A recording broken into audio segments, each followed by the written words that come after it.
अगर आप दो लाइंस के दरमियान एंगल्स को फाइंड करना ग्राफिकली समझना चाहते हैं तो ये वीडियो आपके लिए है। बिस्मिल्लाहिर्रहमानिर्रहीम, अस्सलाम वालेकुम, hope you all are good. हम पढ़ रहे थे मैथ्स का chapter geometry of straight lines और आज की वीडियो में हम डिटेल में डिस्कस करेंगे एक्सरसाइज 8.3 के क्वेश्चंस, जिसमें हम सबसे पहले एक लाइन से दूसरी लाइन तक एंगल्स फाइंड करना सीखेंगे। जब हमारे पास स्लोप्स या एंगल्स गिवन होंगे, ये क्वेश्चन होंगे हमारे पास 1, 2 एंड 4। इसी तरह क्वेश्चन नंबर 3 और 5 में हम interior angles of triangle find करना सीखेंगे और क्वेश्चन नंबर 6 में point of intersection of lines find करना सीखेंगे जब दो इक्वेशंस हमारे पास गिवन होंगी। कॉन्सेप्ट और एग्जाम के पॉइंट ऑफ व्यू से क्वेश्चन नंबर 1 to 4 और क्वेश्चन नंबर 6 ये बहुत ही इंपॉर्टेंट होंगे। वीडियो को ध्यान से कंप्लीटली देखिएगा ताकि इन टॉपिक्स को जब मैं कॉन्सेप्चुअली और ग्राफिकली एक्सप्लेन करूं तो ये टॉपिक्स आपको समझ आएँ और आप कॉन्फिडेंटली इन क्वेश्चंस को एग्जाम में अटेम्प्ट करें। चलिए स्टार्ट करते हैं। सबसे पहले angles from line 1 to line 2। अच्छा, मैं ड्रॉ करता हूँ, देखिएगा। मेरे पास फर्ज कीजिए एक लाइन है ये L1, ठीक है। इसी तरह मैं यहाँ पे भी ड्रॉ कर देता हूँ L1। एक दूसरी लाइन है, वो है मेरे पास लाइन 2, ये लाइन 2, ठीक है। अच्छा, अब मुझे एंगल फाइंड करना है लाइन 1 से लाइन 2 पे। तो इसका एंगल, अगर मैं कहता हूँ ये एंगल है थीटा, तो इसका फार्मूला क्या होगा? इसका फार्मूला होता है, ये याद रखिए, tan of theta will be equal to, line 1 से लाइन 2 पे जा रहा है, लाइन 1 की स्लोप हमारे पास अवेलेबल होनी चाहिए। इसकी स्लोप को मैं कहता हूँ, लेट्स से इसकी स्लोप है m1 और लाइन 2 की स्लोप है मेरे पास m2। अब जिस पे जा रहा है, यानी लाइन 1 से लाइन 2 पे जा रहा है, तो उसकी स्लोप आपने पहले लिखनी है, यानी जिस पे जा रहा है उसकी स्लोप आप पहले लिखेंगे, यानी m2 minus m1 over 1 plus m2 m1। ये मेरे पास फार्मूला होगा और ये मेरे पास एंगल आएगा लाइन 1 से लाइन 2 पे। ओके। अच्छा, अगर इसी तरह मेरे पास यही हो, सेम मैंने सेम केस लिया है, ये लाइन 1 है और ये लाइन क्या है 2, इसकी स्लोप है मेरे पास m1, लाइन 2 की स्लोप है m2 और अब मैं एंगल फाइंड करना चाहता हूं लाइन 2 to L1। मैं लिख भी देता हूं लाइन 2 to लाइन 1 और यहां पे मैंने फाइंड किया था line 1 L1 to L2 angle. तो इस केस के अंदर मेरे पास ये फार्मूला जो है वो क्या शेप लेगा, देखिएगा। अब ग्राफिकली भी देखिए, ग्राफिकली L2 से L1 ये वाला एंगल आपने मेजर करना होगा, यानी ये देखिए ये L1 है ना पूरा, तो ये एंगल होता है मेरे पास थीटा। इस केस के अंदर मेरे पास थीटा होगा m1। देखिए जिस पे जा रहा है, अब लाइन 1 पे जा रहा है ना, तो m1 minus m2 over 1 plus m1 m2। ये था बेसिक सा कॉन्सेप्ट। और एक और भी बात आपने याद रखनी है कि इसमें ये जो एंगल आप मेजर करेंगे ये हमेशा होगा एंटी क्लॉकवाइज डायरेक्शन के अंदर, ठीक है, एंटी क्लॉकवाइज डायरेक्शन में। एक बात ये बहुत ही बेसिक है। अब आपके पास अगर एंगल इस तरह आप मेजर कर रहे हैं ना, ये देखें लाइन 2 से लाइन 1 पे मेजर कर रहे हैं ना, तो इसका मतलब आप ये वाला एंगल मेजर नहीं करेंगे। ये देखें, ये भी तो लाइन 2 से लाइन 1 के ऊपर ही आ रहा है, तो ये एंगल आपने मेजर नहीं करना। यानी ये जो फार्मूला आपको एंगल दे रहा होगा वो हमेशा एंटी क्लॉकवाइज डायरेक्शन के अंदर आपको एंगल देगा। ये बात आपने याद रखनी है। इसी तरह यहाँ पे भी L1 से जब L2 पे फाइंड किया था हमने, तो ये आपको एंटी क्लॉकवाइज देगा, ये वाला एंगल आपको नहीं देगा, यानी क्लॉकवाइज ये एंगल आपको नहीं देगा। स्टूडेंट्स कहाँ पे सबसे ज़्यादा कंफ्यूज होते हैं वो देखिए। अब मैं दो केसेस से आपको लाइन 1 से लाइन 2 को फाइंड आउट करना ग्राफिकली सिखाता हूँ। एक केस के अंदर ये याद रखिए, मेरे पास जो है वो लाइन 2 है, वो एंगल है, फर्ज करें वो बना रही है 135 डिग्रीज, ठीक है। और जो मेरे पास लाइन 1 है, ये जो लाइन 1 है L1, वो 0 डिग्री के ऊपर है, यानी इसकी slope m1 will be equal to 0 और 135 डिग्री के ऊपर अगर आप स्लोप चेक करेंगे तो you will get m will be equal to negative of 1, ठीक है। यानी एंगल आपके पास जब 135 हो तो आपके पास स्लोप आ जाएगी नेगेटिव ऑफ 1, ये m2 हो गया। अच्छा, ये मैं आपको रिवर्स में समझा रहा हूँ। अब मुझे एंगल फाइंड करना है लाइन 1 से लाइन 2 के दरमियान। अच्छा, ये कोई नई चीज़ नहीं बच्चों, हम पढ़ रहे लाइन 1 से लाइन 2 के दरमियान। ये मैंने क्यों एग्जाम्पल लिए, ज़रा देखिएगा कि हम ऑलरेडी एक्स एक्सिस से किसी भी लाइन की इंक्लिनेशन फाइंड करना ऑलरेडी सीख चुके हैं। यानी हम एक्स एक्सिस से इस यहाँ तक यानी इस लाइन तक हम ऑलरेडी इंक्लिनेशन थीटा फाइंड करते थे। अब मैंने एग्जैक्टली एक्स एक्सिस की स्लोप ले ली है। यानी अगर मेरे पास लाइन 2 हो और इसकी जो स्लोप है मेरे पास यानी m, इसको अभी मैं m ही कह रहा हूँ, इसकी स्लोप है मेरे पास -1, तो ये ऑलरेडी एंगल मेरे पास आएगा 135 डिग्रीज। ठीक है, ये हमने ऑलरेडी सीखा हुआ है। जो फार्मूला था tan of theta will be equal to यानी m2 minus m1 over 1 plus m2 m1 या m1 m2 कह लें, इससे कोई फर्क नहीं पड़ता। तो इसको हमने कैसे यहाँ पे रिलेट करना है ये मैं आपको समझा रहा हूँ कि ये कोई नई चीज़ नहीं है। अब मैंने क्या किया, इस एक्स एक्सिस को एक लाइन ही कंसिडर कर लिया कि फर्ज करें वो लाइन है L1 और उसकी स्लोप है 0। तो उस केस के अंदर भी मैं आपको दिखाऊंगा कि ये एंगल 135 ही आएगा। अच्छा, इसको कैसे करना है ये देखिए। इसकी स्लोप है, फार्मूला है लाइन 1 से लाइन 2 पे फाइंड कर रहे हैं, पुट कीजिए tan of theta will be equal to, यही फार्मूला होगा। तो m2 की स्लोप क्या है मेरे पास, -1 माइनस फार्मूले का m1 की स्लोप 0 ओवर 1 प्लस m2 यानी -1 और ये है जी 0। ये वाला मल्टीप्लाई होके 0 हो जाएगा, नीचे 1 रह जाएगा, तो यानी मेरे पास रह जाएगा tan of theta will be equal to -1। मैं ऑलरेडी बच्चों को एक्सप्लेन कर चुका हूँ कि जब भी आप tan थीटा की वैल्यू जो है वो नेगेटिव में आए तो उस केस के अंदर आपने ये एंगल कैसे फाइंड करना है वो देखिएगा। मैंने आपको बताया कि जब भी ये वैल्यू आए नेगेटिव के अंदर आप उसकी पॉजिटिव वैल्यू ले लें। ठीक है, यानी आप इसको ले लें tan इनवर्स ऑफ 1 यानी उसकी पॉजिटिव वैल्यू यानी उसका मॉड ले लें। ठीक है, tan इनवर्स ऑफ 1 करेंगे, ये आपके पास आ जाएगा 45 डिग्रीज। जब ये आ जाए इसके बाद आपने इसको क्या करना है, आप फाइंड करेंगे थीटा। इस केस के अंदर थीटा ये होगा और ये हो जाएगा 180 डिग्रीज माइनस दिस एंगल यानी 45 डिग्रीज। तो ये मेरे पास आ जाएगा 135 डिग्रीज, ये आप चेक कर लीजिएगा।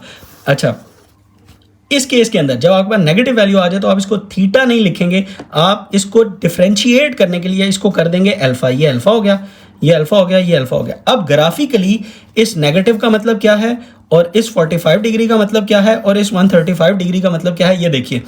जब आपके पास नेगेटिव स्लोप आए यानी एक्स राइट से राइट की तरफ जाते हुए आपकी लाइन देखें नीचे की तरफ आ रही है यानी स्लोप नेगेटिव है, तो ये जो 45 डिग्री था इसका मतलब ये था कि इसने ये एंगल फाइंड कर किया इसने ऑलरेडी। देखें ये लाइन 1 है और ये क्या है, लाइन 2 है। तो लाइन 1 से लाइन 2 पे ही इसने फाइंड किया, लेकिन इसने मुझे ये एंगल 45 डिग्रीज बता दिया। अब मैंने आपको सिखाया है कि हमने हमेशा एंटी क्लॉकवाइज डायरेक्शन में एंगल देखना होता है, तो उसके लिए फिर हम 180 डिग्री में से ये एंगल सब्ट्रैक्ट कर देते हैं। ठीक है, ये आपको क्लियर हो गया। अच्छा, दूसरा केस बहुत ही इंटरेस्टिंग है, उसमें क्या है और मैंने डेलिबरेटली ये एग्जांपल ली थी ताकि आपका कॉन्सेप्ट क्लियर हो। अब मैं क्या करता हूँ, फर्ज कीजिए कि ये वाली जो है ये मेरे पास लाइन है, ये हॉरिजॉन्टल पे थी पहले, और ये जो एंगल था यानी ये जो लाइन 2 है इन दोनों के दरमियान एंगल कितना था 135, ये अभी हमने प्रूफ भी किया। अब मैं क्या करता हूँ, मैं इन दोनों को रोटेट करता हूँ, तो लाइन 1 को मैं 45 पे जब लेके जाऊँगा तो लाइन 2 जो है वो ऑलरेडी मेरे पास हॉरिजॉन्टल हो जाएगी यानी 180 डिग्री एंगल्स बना रही होगी। तो इस केस को अब देखिए, मैंने इसका एंगल चेंज नहीं किया ना, तो इस केस के अंदर भी एंगल देखिएगा 135 ही आएगा। तो इसको मैं फिर कैसे करूँगा, देखिए अब मेरे पास कुछ सिचुएशन इस तरह हो गई कि लाइन 1 आ चुकी है मेरे पास 45 डिग्रीज के ऊपर। ठीक है, ये 45 डिग्रीज है यानी इसकी स्लोप फिर बनेगी 1, और जो लाइन 2 है वो मेरे पास इस तरह आ चुकी है, ये लाइन 2 है, और हॉरिजॉन्टल लाइन की स्लोप m2 की स्लोप क्या हो जाएगी 0। अब मुझे एंगल फाइंड करना है L1 से L2, जो कि मुझे ऑलरेडी पता है कि ये 135 डिग्रीज ही आना है, लेकिन इसको अब मैं इस फार्मूलाज के साथ आपको प्रूफ करके दिखाता हूँ। देखिएगा जरा, वैल्यूज पुट कीजिए।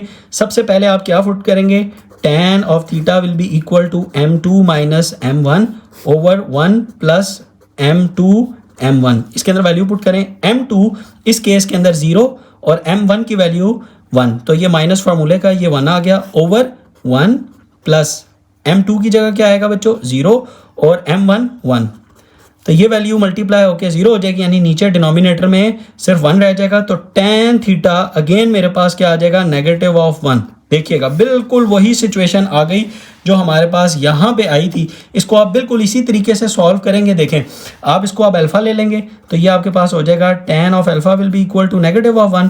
तो अल्फ़ा मैंने आपको बताया कि आपने उसकी पॉजिटिव वैल्यू लेनी होती है। tan ऑफ इनवर्स ऑफ ये आ जाएगा जी 1, तो आपके पास अल्फ़ा आ जाएगा 45 डिग्रीज। ये कैलकुलेटर में डाल के आप चेक करेंगे, यही आएगा। यहाँ से अब आपके पास थीटा क्लॉकवाइज डायरेक्शन के अंदर कैसे आएगा, 180 डिग्रीज माइनस 45 करेंगे तो theta will be equal to 135 degrees आपके पास आ जाएगा। अगेन यहाँ पे 45 डिग्री इसने क्या किया, इसने 45 डिग्री लाइन 1 से लाइन 2 पे, लेकिन ये वाला एंगल आपको बता दिया।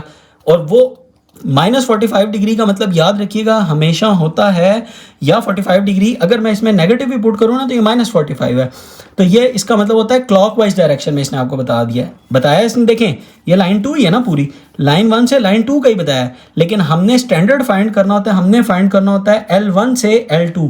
अगर आपने ये वाला कॉन्सेप्ट सीख लिया तो आपका एग्जाम के अंदर बच्चों कभी भी दो लाइंस के दरमियान एंगल फाइंड करना कभी भी गलत नहीं होगा। अब दो छोटे छोटे पॉइंट सीख लें कि अगर आपके पास लाइंस पैरेलल हों, दो पैरेलल लाइंस हो, एक ये लाइन है और एक ये लाइन है, तो इनकी स्लोप हमेशा इक्वल होती है। तो जब स्लोप इक्वल होगी तो इन दोनों के दरमियान एंगल क्या होगा बच्चों, जीरो। यानी ये कभी भी इंटरसेक्ट नहीं करेंगे ना, तो इन दोनों के दरमियान एंगल क्या है, जीरो। वो कैसे, आप इसमें डाल के चेक कर लें। tan of theta will be equal to, अगर m2 है, ये लाइन 2 और ये m1 है, तो आप जब इस फार्मूला के अंदर वैल्यू पुट करेंगे, यानी m2 minus m1 over 1 plus m2 m1, तो जब ये दोनों स्लोप्स इक्वल हैं, देखिए ना पैरेलल लाइंस की स्लोप्स इक्वल हैं, तो यहाँ पे जब वैल्यू पुट करेंगे तो ये 0 ओवर डिनोमिनेटर में जो भी वैल्यू आए वो इस पूरे को यानी tan ऑफ थीटा को 0 कर देगा। और tan ऑफ थीटा की वैल्यू जब आप थीटा tan इनवर्स करेंगे तो आपके पास थीटा क्या आ जाएगा, 0 डिग्रीज। ठीक है, ये बात अब आपको क्लियर हो गई। नेक्स्ट बात आप देखिए कि जब दो लाइंस परपेंडिकुलर हों तो उनके दरमियान एंगल हमेशा क्या आएगा। देखिए अगर एक ये लाइन है L1 और ये लाइन है L2, ठीक है, ये लाइन L1 और ये लाइन है L2, इसके दरमियान अगर मुझे ये एंगल फाइंड करना है, और ये एंगल ऑब्वियसली क्या है, देखिए 90 है ना, तो परपेंडिकुलर लाइंस की जब आप इस फार्मूला के अंदर वैल्यू पुट करेंगे, tan of theta will be equal to m2 minus m1 over 1 plus m2 m1, तो इसकी वैल्यू आपको मिलेगी इनफाइनाइट। ठीक है, इनफाइनाइट का मतलब क्या होगा, theta will be equal to 90 degrees है। और ये आपके पास केस बनेगा एक क्वेश्चन के अंदर। ये था बहुत ही बेसिक सा कॉन्सेप्ट बच्चों, जो आपको होप के क्लियर हो गया होगा। अब देखिए क्वेश्चन नंबर 3 एंड 5 के अंदर इंटीरियर एंगल्स को क्या करना है, पॉइंट ऑफ इंटरसेक्शन क्या होगा, फिर हम क्विकली क्वेश्चंस की तरफ जाएंगे।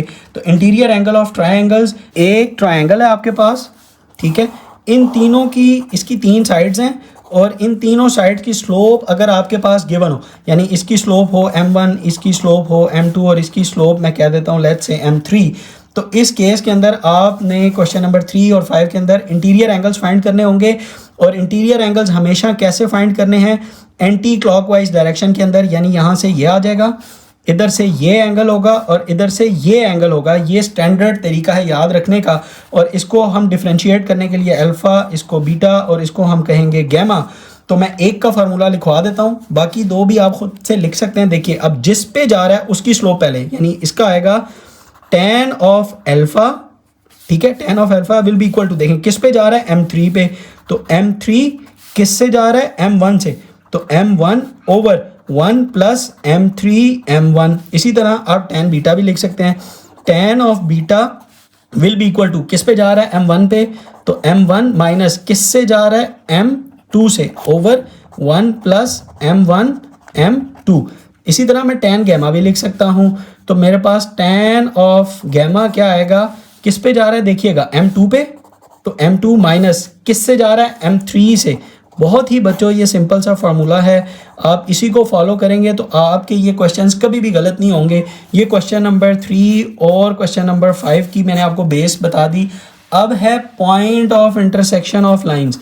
ये काफ़ी कंफ्यूजिंग है और बुक के अंदर थोड़ा सा मुश्किल तरीके से एक्सप्लेन हुआ है। देखिएगा मैं आपको बहुत आसान कर देता हूँ। Point of intersection of lines, यानी आपके पास जब दो इक्वेशंस किसी भी लाइंस की गिवन हो तो आप उसको कैसे फाइंड करेंगे। सिंपल देखिएगा, मेरे पास है फार्मूला, जनरल मैं फॉर्म लिखता हूँ, दो इक्वेशंस लेता हूँ और मैं उसे कहता हूँ कि ये है मेरे पास a1x plus b1y plus c1 will be equal to 0, ये पहली इक्वेशन। दूसरी इक्वेशन में लेता हूँ a2x plus b2y plus c2 will be equal to 0। अब मुझे पॉइंट ऑफ इंटरसेक्शन फाइंड करना है, और ग्राफिकली पॉइंट ऑफ इंटरसेक्शन का मतलब क्या है देखिएगा। पॉइंट ऑफ इंटरसेक्शन, अगर आप इन दो लाइंस को, ये तो जनरल है ना इक्वेशंस, और स्टैंडर्ड फॉर्म के अंदर भी लिखी हुई हैं, तो जहां पे वो दो पॉइंट्स एक दूसरे को, दो लाइंस एक दूसरे को इंटरसेक्ट करती हैं, इसको आप कहते हैं कि ये है G point of intersection of lines. और बाय द वे ये सोल्यूशन भी होता है, तो इसलिए आप इन क्वेश्चंस को जो है साइमल्टेनियस रख के भी सॉल्व कर सकते हैं, और इसको आप फार्मूला से भी कर सकते हैं। फार्मूला से यहाँ पे करना इसलिए ज़रूरी होगा क्योंकि ये एक नई चीज़ है और आपके कोर्स का ये पार्ट है, तो इसको सीखना इसलिए ज़रूरी है, तो हम इसे फार्मूला से ही करेंगे। तो इस केस के अंदर इसका फार्मूला क्या है देखिएगा, यानी हमने इसके कोऑर्डिनेट्स फाइंड करने हैं। देखिए x और y के कोऑर्डिनेट्स, यानी ये जो पॉइंट ऑफ इंटरसेक्शन था इसके मुझे कोऑर्डिनेट्स x और y के पॉइंट्स मिल जाए, तो यानी मुझे इसका इन दो लाइंस का सोल्यूशन मिल जाएगा। उसके लिए आपने क्या करना है, जो भी आपके पास दो इक्वेशंस गिवन होंगी उसको आप सबसे पहले स्टैंडर्ड फॉर्म में लिख लीजिए। जब आप स्टैंडर्ड फॉर्म में लिख लेंगे तो आपने कैसे फाइंड करना है फार्मूला देखिएगा, x ओवर नीचे आपका आ जाएगा determinant will be equal to negative, ये फार्मूले का, y ओवर इसी तरह ये भी डिटर्मिनेंट इक्वल टू, तीसरा आप लिखेंगे 1 ओवर, ये भी आपके पास आ जाएगा डिटर्मिनेंट। अच्छा, मैं ये डिटर्मिनेंट का वर्ड यूज़ कर रहा हूँ, इसको बता देता हूँ ये होगा कैसे। x के अंदर आपने क्या करना है, x वाले को आपने स्किप कर देना, यानी जब आपके पास x का होगा तो आप x वाले को हाइड कर लें, सिंपल x वाले को हाइड कर लें, और इसके ये जो कोफिशिएंट्स हैं वो लिखिए, यानी b1 b2, देखिए b1 b2 और c1 c2, c1 और c2, ठीक है। और जब आप y का लिखेंगे तो आप y को हाइड कर लें, तो आप क्या लिखेंगे a1 a2 और c1 c2। इसी तरह जब आप कांस्टेंट का लिखेंगे तो कांस्टेंट के लिए आप क्या करेंगे, कांस्टेंट वाले हाइड कर लेंगे, तो यहाँ पे क्या आ जाएगा a1 a2, इसी तरह b1 और b2, ठीक है। अब आप क्या करेंगे, यह आपने लिख लिया, ये बहुत इजी है। अब आपने पहले इसको इससे मल्टीप्लाई करना है, फिर इसको इससे मल्टीप्लाई करना है, इसको इससे पहले फर्स्ट पे और फिर इसको इससे सेकंड पे, ये मैं 2 लिख रहा हूँ। इसी तरह इसको इससे पहले मल्टीप्लाई करना है, फिर सब्ट्रैक्ट करना है इसमें से।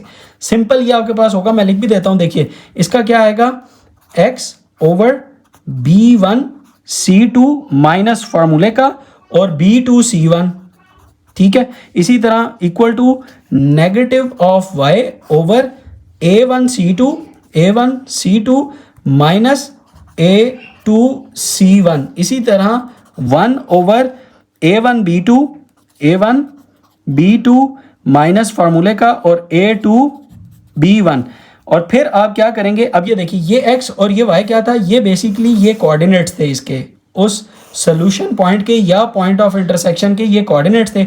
अब आप यहाँ से एक दफ़ा इस वैल्यू को इस वैल्यू के इक्वेट करेंगे, इक्वल रखेंगे तो आपको x मिल जाएगा, और एक दफ़ा आप इस पूरी वैल्यू को इस वैल्यू के इक्वल रखेंगे तो आपको मिल जाएगा y का पॉइंट, ठीक है। आपको ये समझ आ गया, ये था point of intersection of lines.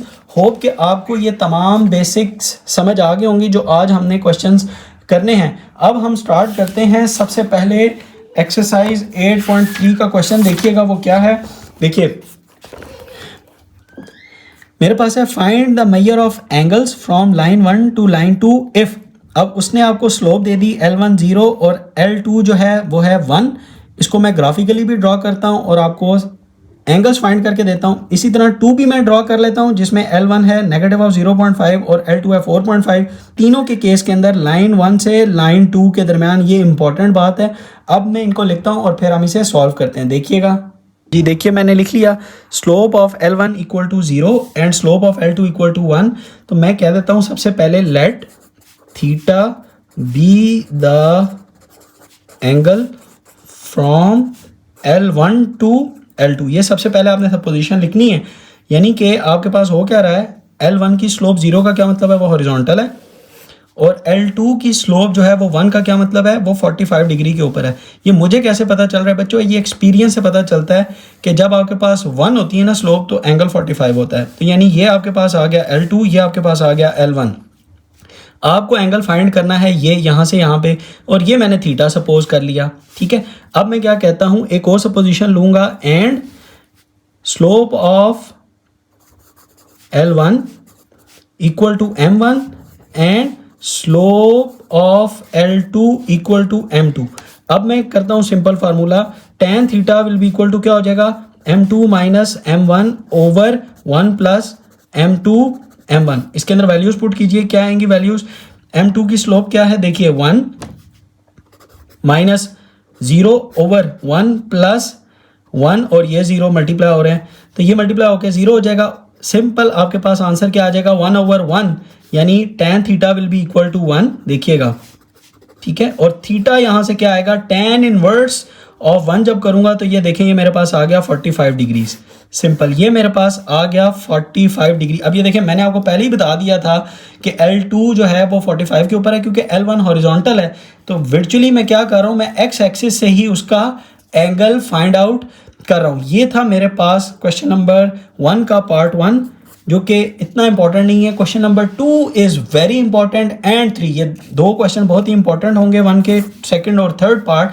ये देखें, इसको कैसे करना है, मैंने इसको भी इसी तरह मैं क्या करूँगा, सबसे पहले let theta be the angle from L1 to L2, और अगेन L1 की स्लोप ऑफ L1 को मैं क्या लिखूंगा, M1, ठीक है। और स्लोप ऑफ L2 को क्या ले लूंगा, slope of L2 will be equal to M2।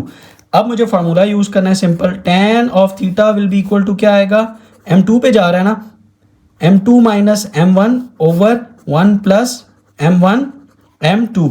अब देखें, वैल्यूज पुट करें, देखें क्या आता है आपके पास। M2 क्या है, 4.5, तो 4.5 माइनस, और L1 0.5 लेकिन माइनस में था, तो ये हो जाएगा प्लस 0.5, ठीक है। और फिर नीचे क्या आ जाएगा, 1 प्लस 4.5 इंटू नेगेटिव ऑफ 0.5। अब आप इनको मल्टीप्लाई करें, देखिए क्या आंसर आता है, 4.5 प्लस 0.5, ऊपर क्या आ जाएगा 5 ओवर 1 प्लस 4.5। जब मैं मल्टीप्लाई करूंगा 0.5 के साथ, वो भी नेगेटिव में, तो आपके पास आएगा 4.5 मल्टीप्लाई बाय 0.5। देखिए क्या आंसर आ रहा है, 9/4, और 9/4 ये क्या हो जाएगा माइनस में, यानी 1 माइनस 9/4, ठीक है। तो जब मैं इसको सॉल्व करूंगा 1 माइनस 9/4 को, ये देखें 1 माइनस आंसर जब करूंगा तो मेरे पास आंसर आ जाएगा नेगेटिव ऑफ 5/4। क्या आ रहा है देखिएगा, 5 ओवर नेगेटिव ऑफ 5/4, और ये मेरे पास 5 से कैंसिल हो जाएगा। 4 मेरे पास फोर्थ पोजीशन से फर्स्ट पे आ जाएगा, तो मेरे पास tan of theta will be equal to क्या आ जाएगा, नेगेटिव ऑफ 4, ठीक है। अब मैंने आपको ऑलरेडी सिखाया हुआ है कि जब भी tan थीटा की वैल्यू नेगेटिव में आ जाए, यानी ये स्लोप है बेसिकली, ठीक है, tan theta equal to slope होता है। सिंपल, जब ये वैल्यू नेगेटिव में आ जाए तो आपने क्या करना है, आपने इसको अल्फा कंसिडर कर लेना है और इसको पॉजिटिव लेके एंगल फाइंड करना है। यानी इस केस के अंदर अब आपके पास alpha will be equal to हो जाएगा tan इनवर्स ऑफ 4, ठीक है। और जब tan इनवर्स ऑफ 4 करेंगे, ये देखिए tan इनवर्स ऑफ 4 करेंगे तो यू विल गेट 75.96, ये आपके पास अल्फा आ जाएगा 75.96, ठीक है। अब आपने थीटा कैसे निकालना है, theta will be equal to क्या होगा, 180 डिग्रीज माइनस अल्फा। तो 180 में से जब मैं ये एंगल माइनस करूंगा, देखिए 180 माइनस आंसर, तो मुझे आंसर मिलेगा 104.04, तो 104.04 डिग्रीज, ये मेरे पास आ गया थीटा, देखिएगा। अच्छा, अब अगर मैं इसको ग्राफिकली भी आपको ड्रॉ करके बताऊं ना, तो मेरे पास एक अगर लाइन L1 ये थी और एंगल तकरीबन 104 है, तो मैं इसको 90 से थोड़ा सा ऊपर रखूंगा, ये मेरे पास आ रहा है लाइन 2, ये लाइन 1, ये लाइन 2। अब उसने क्या किया था, ये जो एंगल था ना 75.96, उसने आपको पहले ये बता दिया था, यानी ये जो एंगल था वो ये बताया, मैंने क्या फाइंड करना होता है हमेशा एंटी क्लॉकवाइज डायरेक्शन में, तो मुझे ये फाइंड आउट करना था, इसलिए मैंने 180 में से ये माइनस किया था, तो मेरे पास आंसर आ गया 104.04 और ये था 75.96। अब देखिए दोनों ही एंगल लाइन 1 से लाइन 2 के ऊपर है, क्योंकि देखिए ना ये पूरी लाइन 2 है ना, तो ये भी लाइन 1 से लाइन 2 है, ये भी लाइन 1 से लाइन 2 है। तो ये याद रखिएगा, जब भी आपके पास इस तरह tan थीटा की वैल्यू नेगेटिव में आए, आप उसे अल्फा कंसिडर करें और जो वैल्यू आई थी उसको पॉजिटिव के साथ रख के उसका tan इनवर्ट्स कर लें और 180 डिग्री में से अल्फा को सब्ट्रैक्ट करेंगे तो यू विल गेट थीटा। ये एक इंपॉर्टेंट क्वेश्चन है, होप कि आपको ये समझ आ गया होगा। अब मैं थर्ड पार्ट लिखता हूं, वो देखिएगा, मैंने लिख दिया स्लोप ऑफ L1। अब यहाँ पे डायरेक्ट स्लोप नहीं गिवन बल्कि tan 45 ही गिवन है, यानी इसकी मैं अगर वैल्यू निकालूं tan 45 will be equal to 1 ही होता है, ठीक है। और tan 135 जब मैं कैलकुलेटर पे फाइंड आउट करूंगा तो आप देखेंगे ये मुझे मिलेगा -1। तो यानी मुझे स्लोप गिवन है लेकिन एंगल्स की टर्म के अंदर, ये भी एक इंपॉर्टेंट क्वेश्चन है। अच्छा, आपने अगेन उसी तरह ही करना होगा, let theta be the angle from line 1 to L2, slope of L1 M1 suppose कर ली, slope of L2 M2 suppose कर ली। तो आप इसके अंदर वैल्यूज पुट करेंगे, tan of theta will be equal to M2 minus M1 over 1 plus M2 M1। Values put कीजिए, देखिए क्या आएगा आपके पास। M2 की स्लोप क्या है, -1 माइनस M1 45, यानी ये आ जाएगा 1 ओवर 1 प्लस M2 की जगह क्या आएगा -1 और M1 की जगह क्या आएगा 1, ठीक है। तो इसका आंसर आपके पास देखिए क्या आएगा, -2 ओवर 0, -2 ओवर 0, यानी 1 माइनस 1 और 1 माइनस 1 इज 0।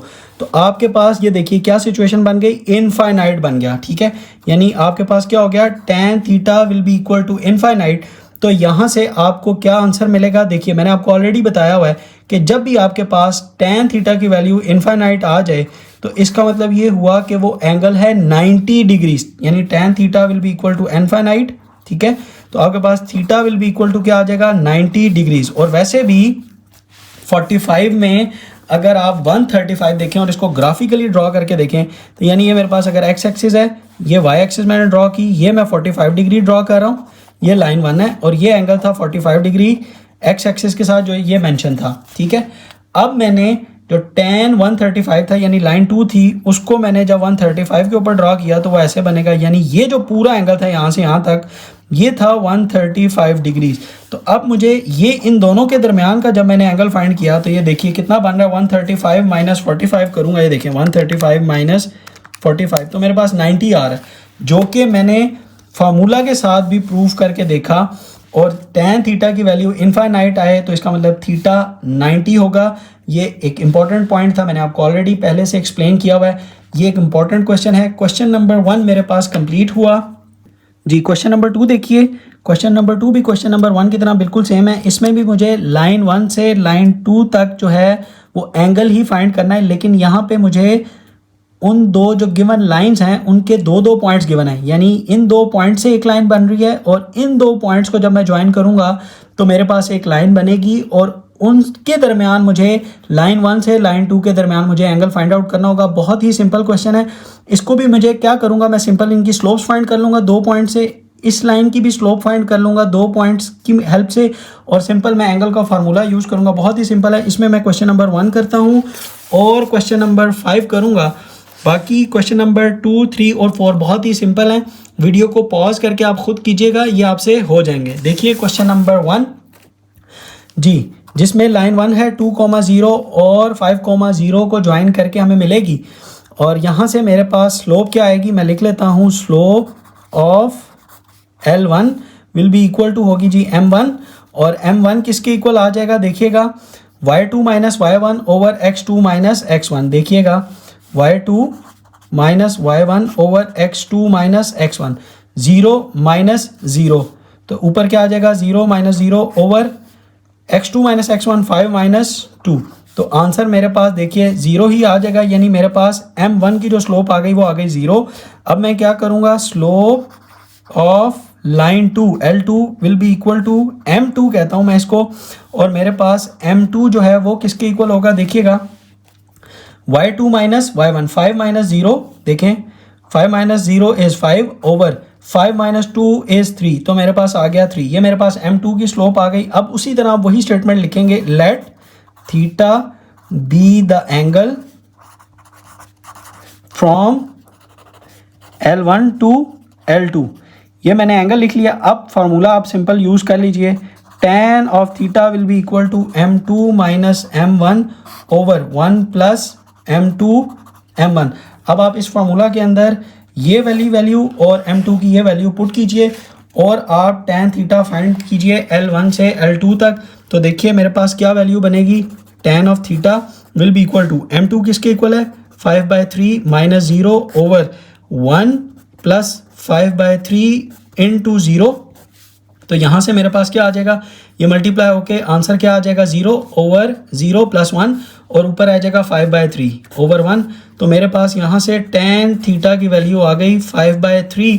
यहाँ से थीटा निकाल लूँगा, tan इनवर्स ऑफ 5/3 देखिए क्या आएगी वैल्यू, देखें शिफ्ट tan इनवर्स ऑफ 5/3। तो मेरे पास क्या वैल्यू आ रही है 59.03। ये मेरे पास एंगल आ गया, theta will be equal to 59.0 degrees. ये मेरे पास था एंगल लाइन 1 से लाइन 2 के दरमियान। जी अब मैंने क्वेश्चन नंबर 2 का 5th पार्ट भी लिख लिया, उसके भी इसी तरह 2 पॉइंट्स गिवन है, एक लाइन बनेगी। सेकंड लाइन 2 के लिए भी 2 पॉइंट्स गिवन है, एक लाइन बनेगी L2। तो इसको आप कैसे सॉल्व करेंगे, सबसे पहले इन 2 पॉइंट्स की हेल्प से स्लोप निकाल लेंगे। तो आपके पास आ जाएगी slope of L1 equal to M1। तो आपके पास M1 will be equal to क्या होगा y2 माइनस y1, यानी negative of 9 plus 3 over 7 minus 0 is 7। तो माइनस 9 प्लस 3 आपके पास क्या आ जाएगा नेगेटिव ऑफ 6/7। ये आपके पास आ गई M1 की स्लोप। इसी तरह slope of L2 will be equal to होगा जी M2 कह रहा हूँ, तो M2 किसके इक्वल होगा y2 minus y1 minus 12 minus 2 यानी माइनस माइनस प्लस 2। तो ये आपके पास आ जाएगा negative of 10 over minus 8 minus 2 will be equal to negative of 10, cut के 1 आ जाएगा, यानी M2 की स्लोप आ गई आपके पास 1। आपके पास ये एक वैल्यू आ गई, एक ये वैल्यू आ गई। अब आपने एंगल फाइंड करना है लाइन 1 से लाइन 2 के दरमियान। तो आप क्या करेंगे, सेम उसी तरह आप लिखेंगे let theta be the angle from L1 to L2। ये जब आप लिख लेंगे सिंपल आप वैल्यूज पुट करें, देखिए क्या आएगा, tan of theta will be equal to M2 minus M1 over 1 plus M2 M1। Values put कीजिए, देखिए क्या वैल्यू आती है आपके पास, M2 क्या है 1 माइनस और negative of 6/7 over 1 plus M2 की जगह आप क्या लिखेंगे 1 और मल्टीप्लाई होगा नेगेटिव ऑफ 6/7। अब आप इसको सॉल्व करें, 1 माइनस माइनस माइनस प्लस यानी 1 प्लस 6/7, देखिएगा 1 प्लस 6/7। तो आपके पास आंसर आ जाएगा 13/7 ऊपर न्यूमरेटर में, और ये जब मल्टीप्लाई होगा ये रह जाएगा 1 माइनस 6/7। ठीक है, तो ये भी मैं सॉल्व करता हूँ, देखिएगा 1 माइनस 6/7 क्या होगा 1 माइनस 6/7। तो आपके पास आंसर आ जाएगा 1/7। 7 से कैंसिल, तो सिंपल आपके पास tan of theta equal to आ जाएगा 13। ठीक है, यहाँ से अब आप थीटा की वैल्यू फाइंड आउट कर सकते हैं। Theta will be equal to tan inverse of 13 करेंगे, शिफ्ट tan इनवर्स ऑफ 13, तो यू विल गेट 85.6 डिग्रीज। तो थीटा आपके पास आ जाएगा 85.6 डिग्रीज, यानी लाइन 1 से लाइन 2 के दरमियान फर्ज करें, मेरे पास लाइन 1 ये है और लाइन 2 जो है वो ये है, तो इन दोनों के दरमियान एंगल आ जाएगा 85.6 डिग्रीज, ये लाइन 2 हो अगर। तो ये एंगल मैंने फाइंड आउट कर लिया। होप कि आपको क्वेश्चन नंबर 2 भी क्लियर हो गया होगा। अब हम बिल्कुल इसी के साथ का जो क्वेश्चन है हम पहले वो कर लेते हैं, यानी क्वेश्चन नंबर 4। क्वेश्चन नंबर 4 के अंदर भी यही है कि find the angle between lines. Simple, मैं आपके पास क्वेश्चन नंबर 1 और 3 करूँगा क्योंकि इसके अंदर भी मेरे पास वैल्यूज़ जो हैं वो नेगेटिव में आती हैं, इसलिए मैंने ये 2 क्वेश्चंस चूज़ किए हैं। ये भी इंपॉर्टेंट होगा और ये भी इंपॉर्टेंट होगा। फिर हम आएंगे सेम क्वेश्चंस 3 और 5 की तरफ। अब मुझे 2 लाइंस की इक्वेशंस गिवन है और मुझे इन दोनों के दरमियान एंगल्स फाइंड आउट करने हैं। मैं इसको लिखता हूं और फिर हम इसे फाइंड आउट करते हैं। देखिएगा जी, मैंने क्वेश्चन नंबर 4 लिख दिया, 2 इक्वेशंस लिख दी। इस केस के अंदर भी अगेन सिंपल, मैं पहले इनको नाम दे दूंगा और फिर इनकी स्लोप्स फाइंड करके tan थीटा का फार्मूला यूज़ करूंगा। देखिएगा मैं सबसे पहले क्या करता हूँ, L1 कॉलन डाल दीजिए, यानी इसको मैंने L1 कह दिया, ये है मेरे पास 3x + 2y + 5 will be equal to 0। और L2 मेरे पास क्या है, 2x - 3y + 8 will be equal to आ गया मेरे पास 0। ठीक है, अब मैं क्या कहता हूँ, मैं कहता हूँ let the slope of L1 equal to m1। तो यानी मेरे पास m1 की स्लोप क्या होगी, सिंपल मैंने आपको सिखाया था, negative of coefficient of x, negative फार्मूले का कोफिशिएंट ऑफ x क्या है जी, 3 ओवर कोफिशिएंट ऑफ y। अच्छा, ये जो कोफिशिएंट ऑफ x और कोफिशिएंट ऑफ y है, ये आपने विद साइन लिखने होते हैं। अब यहाँ पे +2 है तो सिंपल आप +2 यूज़ कर लीजिए, तो आपके पास स्लोप आ जाएगी नेगेटिव ऑफ 3/2, इसकी स्लोप यानी लाइन 1 की स्लोप। अब आप उसी तरह लेट करेंगे the slope of L2, slope of line 2 will be equal to, आपने उसको नाम दे दिया m2, तो m2 की स्लोप भी इसी तरह ही आएगी, negative of coefficient of x, तो कोफिशिएंट ऑफ x क्या है जी 2, और कोफिशिएंट ऑफ y क्या है, नेगेटिव ऑफ 3, यानी विद साइन जाना है तो नेगेटिव ऑफ 3 हो जाएगा। तो आपके पास m2 की वैल्यू आ जाएगी 2/3। अब आपके पास एक ये वैल्यू आ गई और एक ये वैल्यू आ गई। ठीक है, अब मुझे इन दोनों के दरमियान एंगल फाइंड करना है, तो उसी तरह मैं स्टेटमेंट भी लिखूंगा, let theta be the angle from L1 to L2। ठीक है, ये मैं L2 से L1 भी कर सकता हूँ, क्योंकि यहाँ पे उसने मुझे कोई रिस्ट्रिक्शन नहीं दी, लेकिन मैं अगेन सेम सिमेट्री रखने के लिए L1 से L2 के ऊपर ही फाइंड आउट करूँगा। तो मेरे पास tan ऑफ थीटा क्या आ जाएगा, देखिएगा m2 यानी 2/3 माइनस m1 यानी negative of 3/2 over 1 + 2/3 into negative of 3/2। ठीक है, ये अब आपको क्लियर हो गया, मैंने वैल्यूज़ पुट कर ली।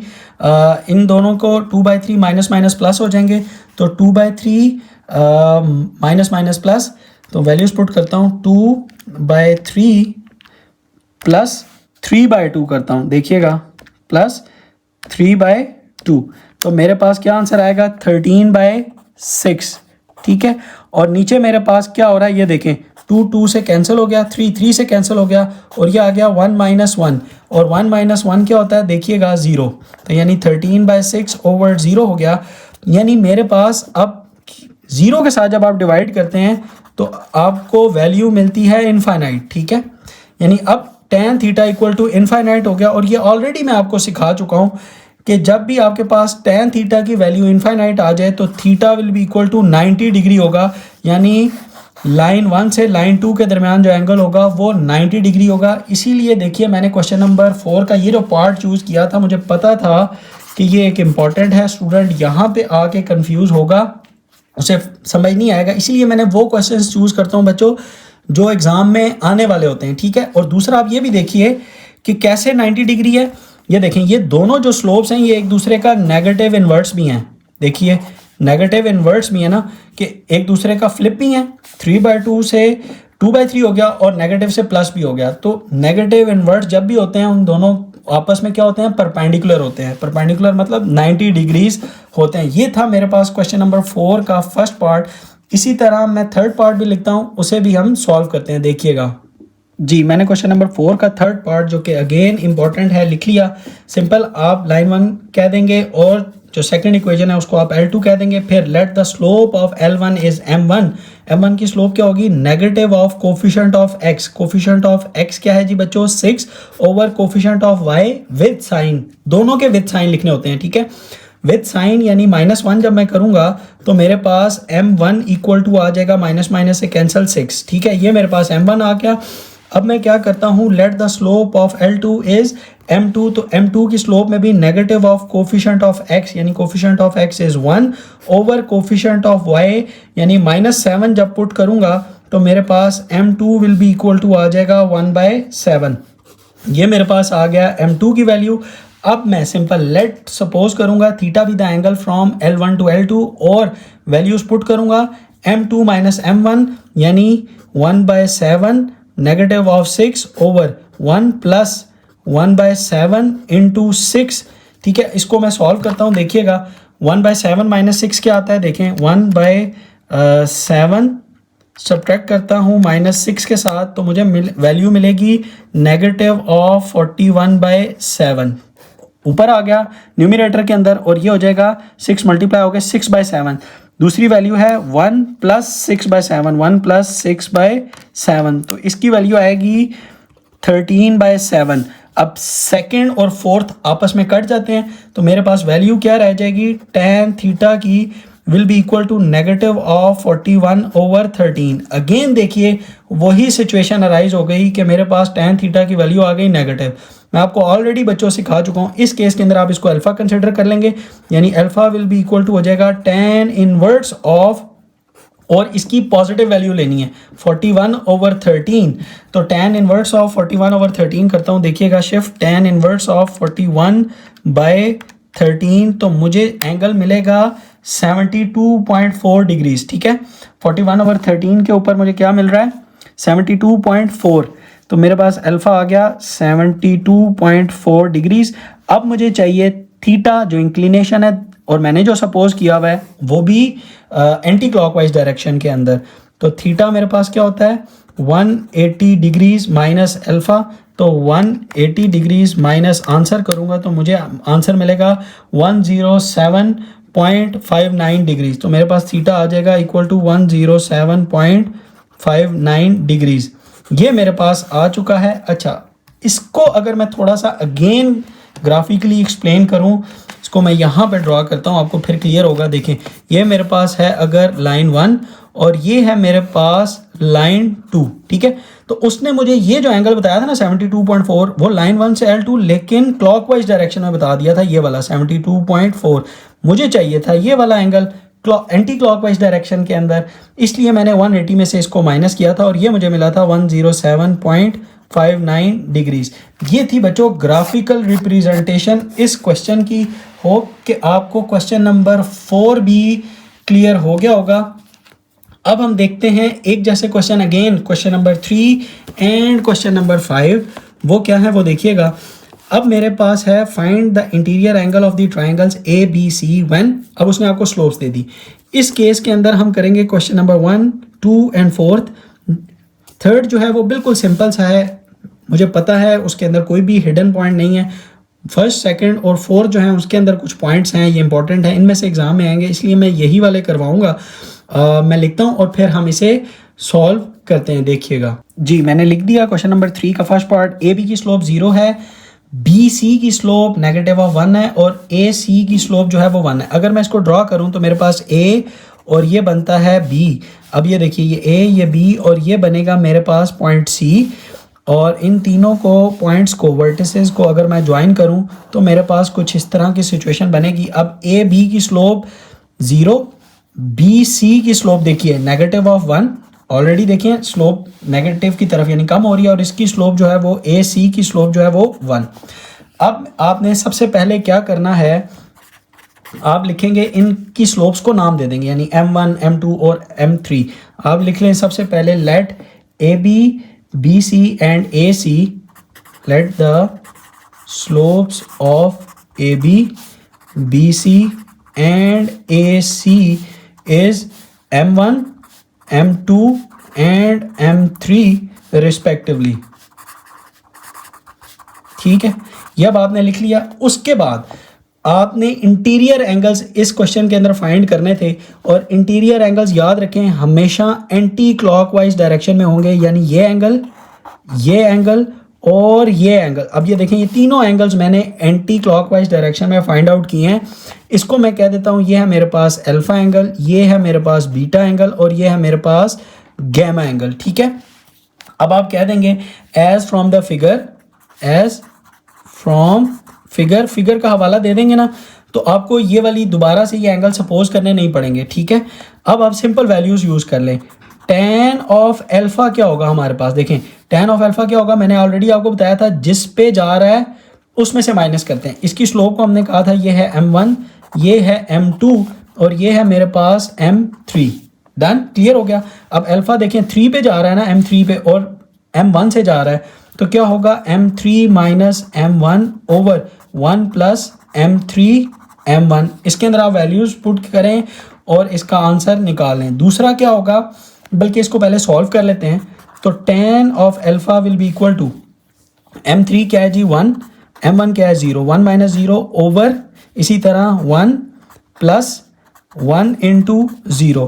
तो आपके पास आंसर क्या आ जाएगा, ऊपर न्यूमिनेटर में आ जाएगा 1 और डिनोमिनेटर में भी आ जाएगा जी 1।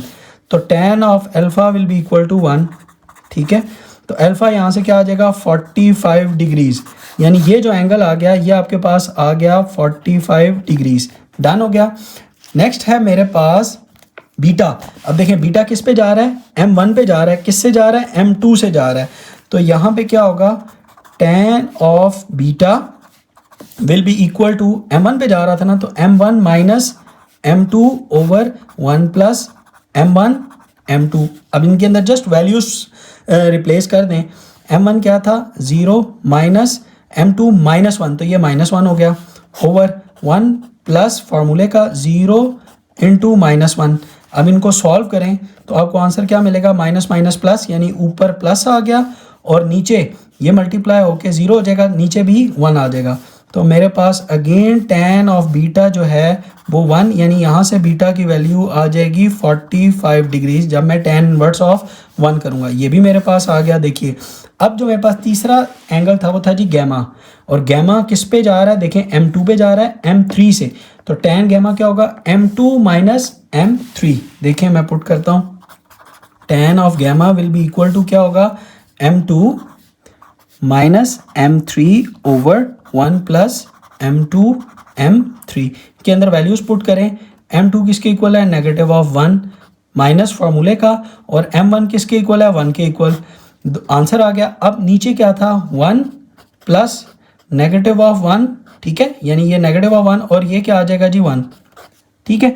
अब इनको मल्टीप्लाई करें, ये आ जाएगा -2 और नीचे 1 मल्टीप्लाई बाय -1 इज -1, तो 1 माइनस 1 इज 0, यानी 1 माइनस 1 क्या हो जाएगा, देखिएगा tan of gamma will be equal to -2 over 0, यानी इनफाइनाइट वैल्यू। और ऑलरेडी मैं आपको बता चुका हूँ कि जब भी tan का एंगल के ऊपर इनफाइनाइट वैल्यू आ जाए तो वो angle will be equal to क्या होता है 90 डिग्रीज। इसलिए मैंने ये क्वेश्चन चूज़ किया था क्योंकि इसके अंदर भी ये सिचुएशन अराइज होती है, ताकि जिन बच्चों को अगर क्वेश्चन स्किप कर दिया और ये क्वेश्चन देख रहे हैं तो उनको पता चल जाए कि हमने इसे किस तरीके से सॉल्व आउट करना है। अच्छा, अब इसकी अगर आप फिगर ड्रॉ करें ना लॉजिकली, तो गैमा देखें 90 डिग्री है और अल्फ़ा और बीटा दोनों 45 डिग्रीज हैं, यानी कुछ इस तरह के फिगर से ये फिगर जो है वो एग्जैक्टली बनेगी कुछ ऐसे, ये एग्जैक्टली 90 डिग्रीज हो जाएगा। यानी ये एंगल कितना हो जाएगा, ये देखिएगा 90 डिग्रीज हो जाएगा। और ये जो दोनों एंगल हैं, ये एंगल 45 डिग्रीज और ये एंगल भी 45 डिग्रीज हो जाएंगे, क्योंकि ये अल्फ़ा था, ये बीटा और ये गैमा था। अब ये देखें, ये 90, ये 245, तीनों एंगल्स का सम करें तो यू विल गेट 180 डिग्रीज। ये थी मेरे पास क्वेश्चन नंबर 3 के फर्स्ट पार्ट का सोल्यूशन। अब मैं इसका एक और पार्ट करता हूँ, पार्ट नंबर 2, और उसे भी हम देखते हैं। देखिएगा ज़रा जी, मैंने क्वेश्चन नंबर 3 का अगेन सेकंड पार्ट लिख लिया, स्लोप्स भी लिख ली सारी। अब मैं आपके साथ इसको ड्रॉ कर देता हूँ। सबसे पहले आप इसको नाम दे देंगे, और नाम क्या देंगे, आप देंगे let the slope of A B B C and A C is m1 m2 and a3 respectively, यानी A B m1 B C m2 and A C is m3। और मैं यहीं पर इनकी वैल्यूज़ लिख लेता हूँ। ये है जी 0.25, बी सी है जी 1.25 और ये है मेरे पास स्लोप 1, ठीक है। अब एज फ्रॉम द फिगर आपने इनको एंगल दे देने हैं, और एंगल कैसे हमेशा होंगे, एंटी क्लॉकवाइज डायरेक्शन में। ये हो जाएगा आपके पास अल्फ़ा, ये होगा आपके पास बीटा, और ये एंटी क्लॉकवाइज डायरेक्शन में होगा आपके पास गैमा, ठीक है। अब आप इनके ऊपर फार्मूलाज पुट कीजिए। tan अल्फ़ा, यानी tan अल्फ़ा क्या होगा, जिसके ऊपर जा रहा है वो माइनस करते हैं, यानी m3 किससे जा रहा था, m1 से, m1 over 1 plus m3 m1। इसके अंदर आप वैल्यू रिप्लेस करें तो आपके पास क्या आंसर आएगा, देखिएगा m3 is 1 minus m1 is 0.25 over, ठीक है, 1 प्लस m3 क्या है 1 और m1 इज़ 0.25, ठीक है। 1 माइनस 0.25 करेंगे तो ऊपर तो आ जाएगा 0.75 ओवर 1 मल्टीप्लाई बाय 0.25 करता हूँ, देखिएगा तो क्या आंसर आता है, 1 मल्टीप्लाई बाय 0.25 1/4 आ गया। तो 1 प्लस 1/4 करता हूँ, 1 प्लस आंसर करता हूँ तो मेरे पास आ जाएगा 5/4। और 0.75 को अगर मैं फ्रैक्शन में चेंज करूँ तो ये बनता है मेरे पास 3/4 और नीचे आता है मेरे पास 5/4। 3/4 और 5/4 को मैं कट करता हूँ तो मेरे पास आ जाएगा 3/5, यानी tan अल्फ़ा किसके इक्वल हो गया 3/5। तो अल्फ़ा किसके इक्वल हो जाएगा tan इनवर्स ऑफ 3/5 के इक्वल। देखिएगा tan इनवर्स ऑफ 3/5। अब मैं 3/5 करता हूँ शिफ्ट tan इनवर्स ऑफ 3/5 तो मेरे पास आंसर आ जाएगा 30.96, यानी अल्फ़ा मेरे पास आ जाएगा 30.96 को मैं 31 डिग्रीज ही ले लेता हूँ। ठीक है, ये मेरे पास आ गया alpha will be equal to 31 degrees, यानी ये मेरे पास आ गया 31 डिग्रीज। अब इसी तरह मुझे tan बीटा भी फाइंड करना है। देखिए tan बीटा क्या होगा, देखें किस पे जा रहा है, देखिए m1 पे जा रहा है m2 से, तो m1 माइनस m2 हो जाएगा, m1 minus m2 over 1 plus m1 m2। इसके अंदर आप वैल्यूज पुट करें, देखें क्या आएगी। m1 क्या है 0.25 माइनस फार्मूले का 1.25 ओवर 1 प्लस इसी तरह 0.25 इंटू 1.25, तो 0.25 माइनस 1.25 करूँगा तो मेरे पास ऊपर आंसर आ जाएगा -1 ओवर 0.25 मल्टीप्लाई बाय 1.25 करता हूँ तो मेरे पास आ जाएगा 5/16 और 1 प्लस 5/16 करता हूँ। देखिएगा 1 प्लस आंसर करता हूँ मेरे पास आ जाएगा 21/16 और ये 16 जब ऊपर चला जाएगा, फोर्थ पोजीशन है ना, ये ऊपर चला जाएगा तो मेरे पास बीटा की वैल्यू फिर क्या आ जाएगी tan इनवर्स ऑफ 16/21। ठीक है, ये याद रखें। और ये आ रही है नेगेटिव के अंदर। अब अगेन मैंने ये क्यों चूज़ किया ये क्वेश्चन, इस पार्ट की वजह से, क्योंकि नेगेटिव में आ रही है। अगेन आप बच्चों को मैंने सिखाया जब भी वैल्यू नेगेटिव में आ जाए तो आपने उसकी पॉजिटिव वैल्यू के साथ एंगल फाइंड आउट करना है, यानी tan इनवर्स ऑफ 16/21 करेंगे। अब देखिएगा शिफ्ट tan इनवर्स ऑफ 16/21, 16/21 करूँगा तो मेरे पास आंसर आएगा 37.3 डिग्रीज। ठीक है, ये मेरे पास आ गया 37.3 डिग्रीज। इसको मैं 180 में से सब्ट्रैक्ट करूँगा। ठीक है, 180 डिग्री माइनस आंसर करूँगा तो मेरे पास आ जाएगा 142 डिग्रीज, यानी मैं पहले लिख लेता हूँ कि मेरे पास क्या आंसर आ रहा था 37.3।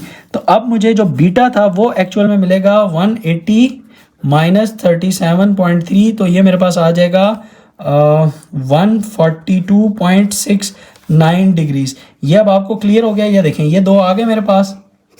अब मैं आपको जब ये ड्रॉ करके दिखाऊंगा ना फिर आपको पता चलेगा ये कौन सा एंगल था और ये कौन सा एंगल है। अब मेरे पास तीसरा एंगल है tan गैमा। tan गैमा देखें किस पे जा रहा है, m2 पे जा रहा है m3 से, तो क्या आएगा m2 माइनस m3। देखिए मैं पुट करता हूँ tan of gamma will be equal to क्या आ जाएगा m2 minus m3 over 1 plus m2 m3।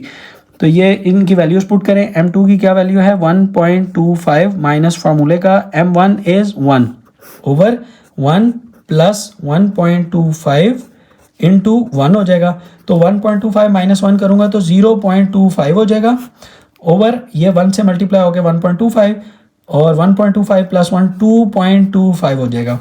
तो 0.25 डिवाइडेड बाई 2.25 करूँगा, देखिएगा 0.25 डिवाइडेड बाई 2.25 तो मेरे पास आंसर आएगा 1/9। तो gamma will be equal to हो जाएगा tan इनवर्स ऑफ 1/9।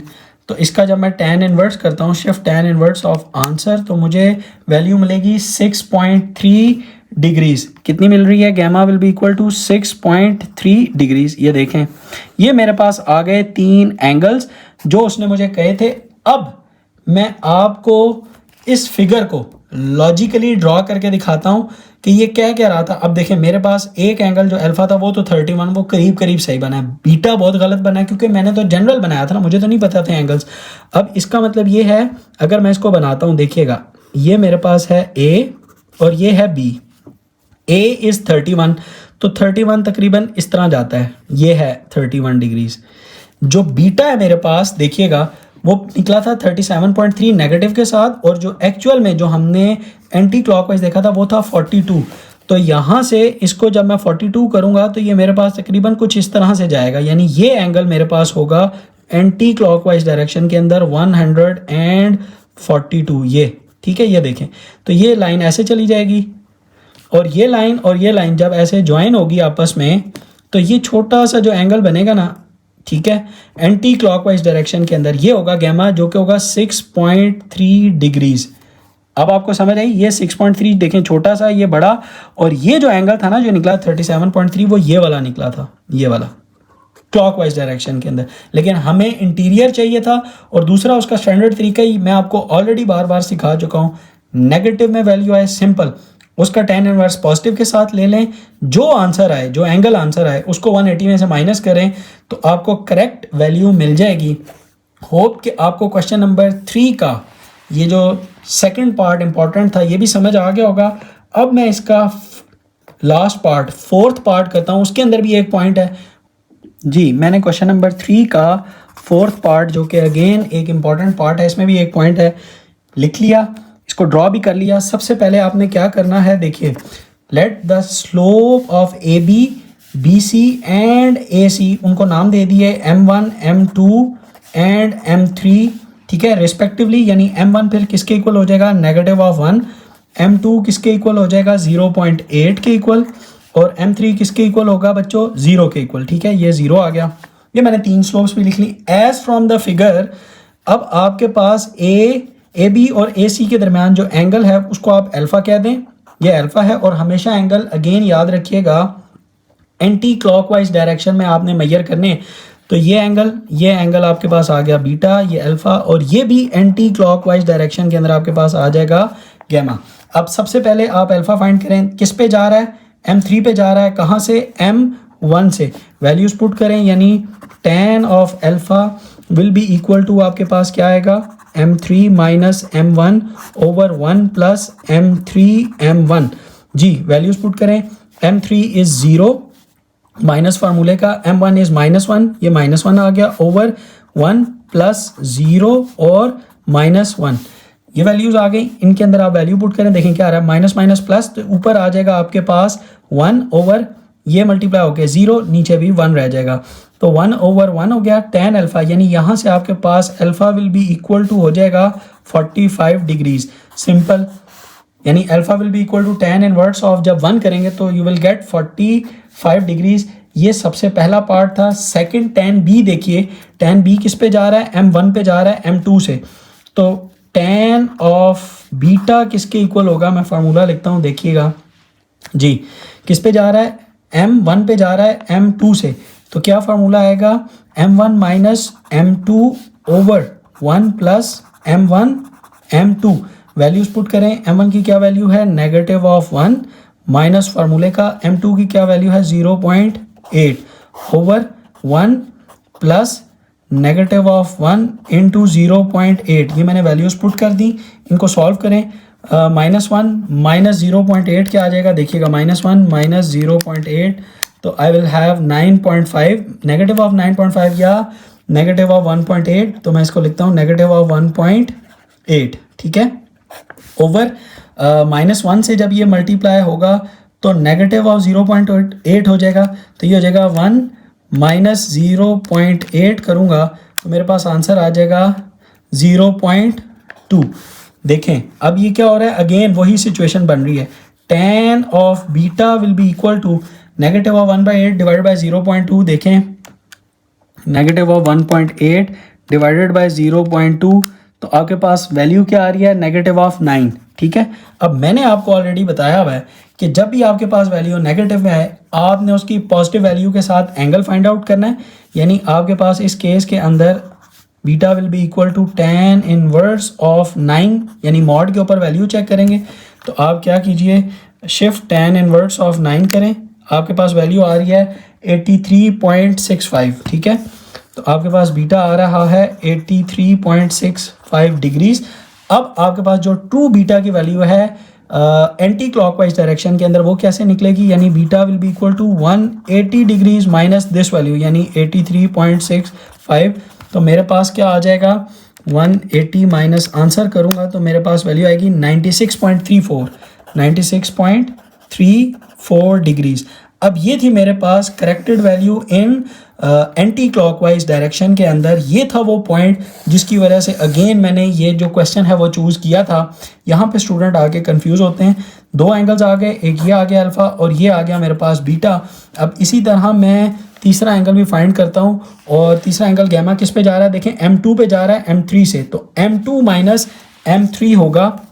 तो आप लिख लीजिए tan of gamma will be equal to M2 minus M3 over 1 plus M2 M3।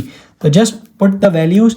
M2 किसके इक्वल है बच्चों 0.8 माइनस फार्मूले का M3 is 0 over 1 plus 0.8 into 0 करूँगा तो देखें आपके पास वैल्यू क्या बनेगी, ऊपर आ जाएगा 0.8 ओवर ये मल्टीप्लाई होकर 0 ओवर 1 यानी tan ऑफ गैमा आपके पास क्या आ जाएगा 0.8 और यहाँ से गैमा की वैल्यू क्या आएगी, टेंजेंट इनवर्स ऑफ 0.8 करूँगा तो देखें क्या वैल्यू आती है, tan इनवर्स ऑफ 0.8 तो आपको वैल्यू मिलेगी 38.65।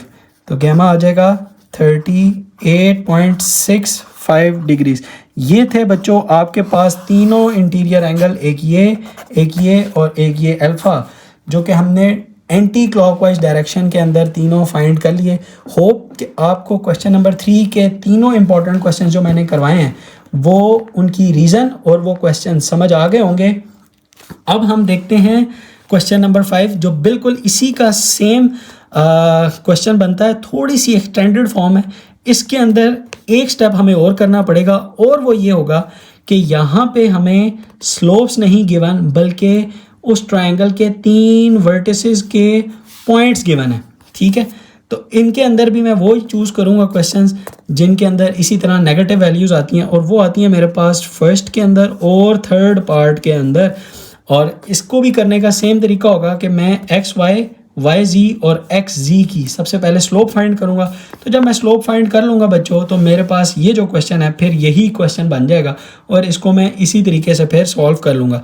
मैं लिखता हूँ क्वेश्चन नंबर 5 का फर्स्ट पार्ट, चलिए देखिए जी। देखिए क्वेश्चन नंबर 5 एक्स वाई और जी पॉइंट्स मैंने लिख दी है। सबसे पहले आप क्या करेंगे, आप लिखेंगे let the slope of X Y Y G and X G R, उनको नाम दे देने हैं M1 M2 and M3 respectively, बिल्कुल क्वेश्चन नंबर 3 की तरह।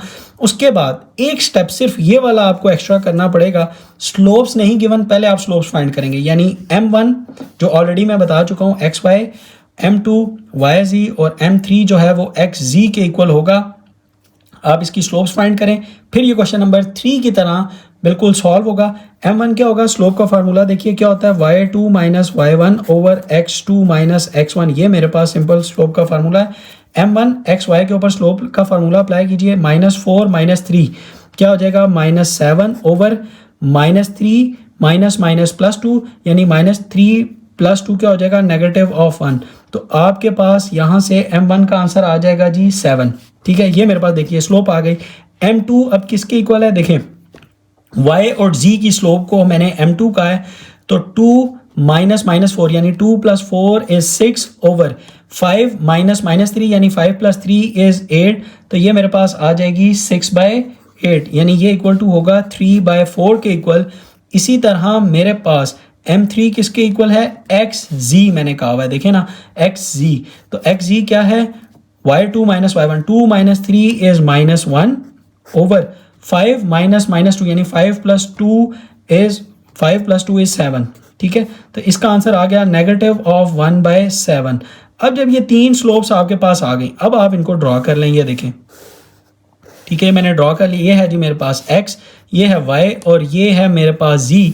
x y को मैंने M1 कहा था, y z को मैंने M2 कहा था और x z को मैंने M3 कहा था। स्लोप्स आ चुकी हैं, ये देखें M1 यानी 7 आ गई, M2 3/4 और M3 जो है -1/7 आ गई। ये आपके पास आ गई। अब आप क्या करें, इनको नाम दे दें एज फ्रॉम फिगर। हमेशा एंटी क्लॉकवाइज डायरेक्शन में मेजर करने हैं, अल्फा हो जाएगा, ये आपके पास बीटा हो जाएगा और ये आपके पास हो जाएगा गैमा, अल्फ़ा, बीटा और गैमा। वीडियो को पॉज करें और यहाँ से आप tan अल्फ़ा, tan बीटा और tan गैमा की वैल्यूज़ फाइंड करें। मैं भी फाइंड करता हूँ। अब एज फ्रॉम फिगर, अब देखिए अल्फ़ा, बीटा और गैमा नाम दे दिए मैंने, और alpha anti clockwise direction, beta भी एंटी क्लॉकवाइज डायरेक्शन और गैमा भी एंटी क्लॉकवाइज डायरेक्शन में आपने हमेशा लेने हैं। नाम दे दिए as from figure. tan alpha क्या होगा, देखिए जिस पे जा रहा है m3 पे जा रहा है ना, तो m3 minus m1 over 1 plus m3 m1, इसके अंदर आप वैल्यूज पुट करें। देखिए क्या वैल्यू आती है, m3 क्या है, नेगेटिव ऑफ 1/7 माइनस फार्मूले का m1 is 7 over 1 plus negative of 1/7 into negative of 7। ये देखिए ये क्लियर हो गया। अच्छा, अब अगर आप पहले डिनोमिनेटर को सॉल्व करें तो ये देखें 7 7 से कट जाता है, माइनस माइनस क्या हो जाता है जी, प्लस। अच्छा ये प्लस था, ठीक है। ये देखें ना m1 इज 7, तो 7 7 से कट जाता है, नीचे क्या रह जाएगा 1 माइनस 1। ऊपर जो भी आंसर आता है नीचे हो जाएगा जी 0, बल्कि आप इसको इसी तरह ही रहने दें, 1/7 नेगेटिव ऑफ 7 और ये भी नेगेटिव ऑफ 1/7 नेगेटिव ऑफ 7, ये इक्वल टू हो जाएगा इन्फिनिटी के। तो यानी tan अल्फ़ा आपके पास आ जाएगा इन्फिनिटी के, और इसकी वजह से मैंने इस क्वेश्चन को चूज़ किया था। और अल्फ़ा यहाँ से किसके इक्वल आएगा जी, 90 डिग्रीज़ के, क्योंकि जब भी किस tan अल्फ़ा या कोई भी एंगल की वैल्यू इन्फिनिटी हो जाए तो वो एंगल 90 डिग्री के इक्वल होता है। ये आपने बच्चों याद रखना है पॉइंट। इसी तरह अब आप tan बीटा की वैल्यू भी फाइंड कर लें, और tan बीटा की वैल्यू क्या होगी, देखें जिस पे जा रहा है m1 पे जा रहा है m2 से, तो m1 minus m2 over 1 plus m1 m2, इसकी वैल्यू को पुट करें। देखिए क्या बनती है, देखिए m1 क्या है जी 7 minus m2 is 3/4 over 1 plus फार्मूले का, और यह आ जाएगा 7 इंटू 3/4। ठीक है, ये अब आपको क्लियर हो गया। अब आप यहाँ पे इसकी वैल्यूज़ को सब्स्टिट्यूट करें, देखें क्या होता है। 7 माइनस 3/4, 7 माइनस 3/4 क्या मिल रहा है, 25/4 ओवर 7 3s आर 21 हो जाएगा, 21/4 1 प्लस 21/4, देखिए क्या आता है 1 प्लस 21/4, क्या आंसर आ रहा है 25/4, 25/4। ये कट गए, आंसर आ गया आपके पास 1। तो यानी tan बीटा की वैल्यू 1 आ गई, तो यहाँ से beta will be equal to tan inverse of 1 करूँगा तो मेरे पास आ जाएगा 45 डिग्रीज। तो मेरे पास दूसरा एंगल भी आ गया।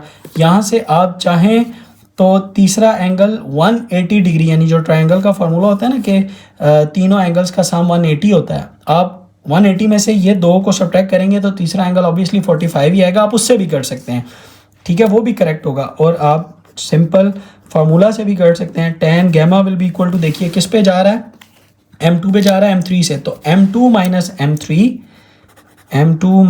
m3 over 1 plus m2 m3, values substitute करें, देखें क्या वैल्यू बनती है, व्हाट इज m2 3/4 माइनस फार्मूले का, और m3 क्या है negative of 1/7 over 1 plus 3/4 into negative of 1/7। अब आप इसको सॉल्व करें, देखिए ये माइनस माइनस क्या हो जाएगा प्लस, तो 3/4 प्लस 1/7, 3/4 प्लस 1/7 करता हूँ तो मेरे पास आंसर आएगा 25/28, 25/28। अब डिनोमिनेटर को जब सॉल्व करूँगा उसका भी देखिएगा सेम ही आंसर आएगा, ठीक है। अब मल्टीप्लाई कीजिए इसको, ये क्या हो जाएगा 3 1s are 3 और 4 7s are 28, तो 1 माइनस 3/28 हो जाएगा, ठीक है। 1 माइनस 3/28 करूँगा तो देखिए मेरे पास क्या आंसर आ रहा है 25/28। देखिए सेम वैल्यूज़ ये दोनों कट गई, तो मेरे पास क्या आ गया, tan of gamma will be equal to 1। यहाँ से मेरे पास गैमा आ गया 45 डिग्रीज। तो ये मेरे पास 3 सॉल्यूशंस, 3 एंगल्स आ चुके हैं, इंटीरियर एंगल्स। याद रखिएगा इसकी वजह से मैंने इसको चूज़ किया था, क्योंकि स्टूडेंट को ये नहीं समझ आती कि 0 आ रहा है नीचे और वो इन्फिनिटी हो जाता है, तो एंगल क्या लेना है। इसकी वजह से ये क्वेश्चन जो है वो एग्ज़ाम में आ सकता है। इसके अलावा अगर जो सीधे सीधे सवाल होंगे बच्चों वो कभी भी एग्ज़ाम में नहीं आते। इसी तरह अब आप क्वेश्चन नंबर 5 का एक और पार्ट देख लीजिए, क्वेश्चन नंबर 3, उसके अंदर भी इसी तरह नेगेटिव वैल्यूज़ आएंगी और वो है x - 20 y 1 - 4 और z जो है 6,6। मैं वीडियो को पॉज करता हूँ, ये ड्रॉ करता हूँ और फिर हम इसे भी सॉल्व करते हैं। जी, मैंने क्वेश्चन नंबर 5 का थर्ड पार्ट पॉइंट्स भी लिख लिए और जो सपोजिशंस थी वो भी लिख ली। Let the slope of X Y, Y G and X G are m1, m2 and m3 respectively. Points given है। सबसे पहले स्लोप फाइंड करेंगे। तो स्लोप का फार्मूला क्या होता है देखिएगा, y2 - y1 over x2 - x1, ये जनरल फार्मूला है। इसके ऊपर ये अप्लाई कीजिए और m1 क्या था, x और y की स्लोप, x और y के ऊपर अप्लाई करें। -4 - 0 तो ये हो जाएगा -4 ओवर 1 - -2 यानी 1 + 2 = 3। तो मेरे पास m1 की स्लोप आ जाएगी -4/3। m2 क्या है, y और z की स्लोप, y और z के ऊपर अप्लाई करें 6 - -4 यानी 6 + 4 = 10 ओवर 6 - 1 = 5। तो इसकी स्लोप आ जाएगी 2। अब साथ साथ वैल्यूज़ बेशक पुट करते जाएं। ये आ गई 2, ये आ गई -4/3। इसी तरह m3 भी फाइंड करें। m3 क्या होगा, x और z की स्लोप यानी 6 - 0, ये आ जाएगा 6 ओवर 6 - -2 यानी 6 + 2 = 8। तो यहाँ से मेरे पास आंसर आएगा 3/4। ये मेरे पास m3 की स्लोप आ गई। ठीक है, अच्छा, अब ये तीनों जब स्लोप्स आ गई, अब मुझे इंटीरियर एंगल्स फाइंड करने हैं। इंटीरियर एंगल्स में हमने हमेशा एंटी क्लॉकवाइज लेना होता है। ये आपको ऑलरेडी मैं एक्सप्लेन कर चुका हूँ। तो इसको कह देंगे आप अल्फ़ा, ये बीटा और ये गैमा, एंटी क्लॉकवाइज डायरेक्शन के अंदर। अब एज फ्रॉम फिगर लिखना बहुत ज़रूरी है ताकि उसको पता चलेगा कि आपका अल्फ़ा क्या था, बीटा क्या था और गैमा क्या था। एज फ्रॉम फिगर अल्फ़ा आपके पास क्या होगा, जिस पे जा रहा है m3 पे जा रहा है m1 से, तो m3 - m1, इनकी वैल्यूज़ को ज़रा देखिएगा कैसे करना है। देखिए, tan of alpha will be equal to m3 - m1 over 1 + m3 m1। इसके अंदर जस्ट वैल्यूज़ जो है वो रिप्लेस करें। तो m3 क्या था, 3/4 माइनस m1 इज़ -4/3। यह आपके पास आ गया ओवर 1 + 3/4 इंटू -4/3। अब ऊपर वाले को आप बेशक ना सॉल्व करें क्योंकि ये देखें ये कट रहा है 4 से और 3 से, तो नीचे बच जाता है 1 - 1 और ऊपर आ जाएगा 3/4 + 4/3। तो नीचे तो ज़ीरो हो गया। तो कोई भी चीज़ अगर डिनोमिनेटर अगर ज़ीरो हो जाए तो वो पूरी वैल्यू को इनफाइनाइट कर देता है। तो यहाँ से tan alpha equal to infinite, तो यहाँ से अल्फ़ा इक्वल टू 90 डिग्री। ये वो पॉइंट था जिसकी वजह से मैंने ये क्वेश्चन चूज़ किया था। बार बार बता रहा हूँ बच्चों, मैंने वो क्वेश्चन चूज़ किए हैं जिसके अंदर कोई ना कोई पॉइंट है। सिमिलरली इसी तरह अब आप tan ऑफ बीटा भी फाइंड कर लें और tan ऑफ गैमा भी फाइंड कर लें। tan बीटा किसके ऊपर होगा देखिएगा, m1 पे जा रहा है m2 से, तो m1 - m2 क्या होगा, m1 - m2 over 1 + m1 m2। ठीक है, इसकी वैल्यू देखें क्या आएगी। m1 क्या है, -4/3 माइनस फार्मूले का, और m2 क्या था 2 ओवर 1 प्लस, ठीक है, -4/3 इंटू 2। तो आप इसको सॉल्व करें, -4/3 -2 -4/3 -2, तो आपके पास न्यूमरेटर में आंसर आएगा -10/3। डन। नीचे 2 4s are 8 हो जाएगा, तो यानी 1 - 8/3। तो 1 - 8/3 कीजिए, 1 - 8/3 करेंगे तो आपके पास आंसर आ जाएगा -5/3। 3 से कैंसिल, सेकंड पोजीशन 4 से कैंसिल होती है और फर्स्ट पोजीशन थर्ड से, तो 5 1s are और 5 2s are माइनस से कैंसिल हो जाएगा। तो मेरे पास सिर्फ और सिर्फ क्या बचेगा, tan beta will be equal to, देखें 2 बच गया तो 2 आ गया, tan बीटा 2, तो beta will be equal to tan inverse of, जब 2 करूँगा देखिएगा क्या आता है शिफ्ट, tan इनवर्स ऑफ 2, तो मेरे पास वैल्यू आएगी 63.4। Beta will be equal to 63.43 degrees. ये मेरे पास बीटा आ गया। अब आप चाहें तो सम ऑफ द ट्रायंगल्स का फार्मूला लगा के गैमा निकाल लें, या आप tan ऑफ गैमा का डायरेक्ट फार्मूला यूज़ कर लें। tan गैमा किस तरह अप्लाई होगा देखिएगा, m2 पे जा रहा है m3 से, तो m2 माइनस m3 होगा, m2 minus m3 over 1 plus m2 m3। Values put करें, m2 क्या था 2 माइनस फार्मूले का, और m3 क्या था 3/4 ओवर 1 प्लस 2 इंटू 3/4। देखें 2 माइनस 3/4 क्या आ रहा है, देखिए 3/4, 2 माइनस 3/4 इज़ 5/4, और 2 को आप काट सकते हैं 4 के साथ, तो ये 2 से कट जाएगा, 2 रह गया, तो क्या रह जाएगा 1 प्लस 3/2। इसको सॉल्व करें, 1 प्लस 3/2, तो आपके पास आंसर आएगा बच्चों 5/2। 5 से कैंसिल हो जाएगा, और 2 जो है वो 4 से 2 बच जाएगा, तो आपके पास डिनोमिनेटर में फिर बचेगा यानी 1/2 इस तरह आ जाएगा। और आपके पास गैमा किसके इक्वल होगा, tan इनवर्स ऑफ 1/2 जब आप करेंगे तो आपको वैल्यू मिलेगी, देखिएगा शिफ्ट tan इनवर्स ऑफ 1/2, तो ये आपके पास आंसर आएगा 26.56। क्या आंसर आ रहा है 26.56 डिग्रीज। ये आपके पास आ गया तीसरा एंगल। आपको यही उसने कहा था कि आपने 3 इंटीरियर एंगल्स जो हैं वो फाइंड आउट करने हैं, वो मैंने फाइंड आउट कर लिए। सिंपल ये था मेरे पास क्वेश्चन नंबर 5 जो कि कंप्लीट हुआ। इसी तरह मेरे पास क्वेश्चन नंबर 6 बच्चों, अगेन एक इम्पॉर्टेंट क्वेश्चन है, क्योंकि इसने जो बुक के अंदर एक्सप्लेन किया हुआ है वो थोड़ा सा फार्मूला जो है कंफ्यूजिंग तरीके से देखें उसने एक्सप्लेन किया हुआ है। मैंने आपको इसी वीडियो के स्टार्ट में बहुत ही आसान मेथड एक्सप्लेन किया था, उसी को लेके मैं अब क्वेश्चन नंबर 6 का सेकंड और थर्ड पार्ट करता हूं, और मुझे point of intersection of lines find out करने हैं। देखिए मैं लिखता हूं और फिर हम इसे सॉल्व करते हैं। जी बच्चों, मैंने इक्वेशंस लिख दी, मुझे सिर्फ इनका फाइंड आउट करना है पॉइंट ऑफ इंटरसेक्शन, यानी वो पॉइंट जब ये दोनों पॉइंट्स आपस में एक दूसरे को इंटरसेक्ट करें, यानी इसका सोल्यूशन पॉइंट। अब इसकी एक बच्चों स्ट्रेटजी तो ये है जो हम फाइंड आउट करते आए हैं, सिंपल आप इन दोनों को साइमल्टेनियसली सॉल्व करें और x और y के पॉइंट्स निकाल लें, और ये भी जो पॉइंट ऑफ इंटरसेक्शन होगा उसके भी जो कोऑर्डिनेट्स होंगे वो भी होंगे x और y ही होंगे, यानी आपको सिंपल x और y की वैल्यूज़ ही फाइंड आउट करनी है। अब आपको मैं रिकमेंड नहीं करूँगा कि आप उस मेथड को यूज़ करें, क्योंकि इस टॉपिक का पढ़ाने का इसका मकसद ही यही है, ये फार्मूला देने का कि आप उसे यूज़ करें, और वो बाय द वे ज़्यादा ईजी है।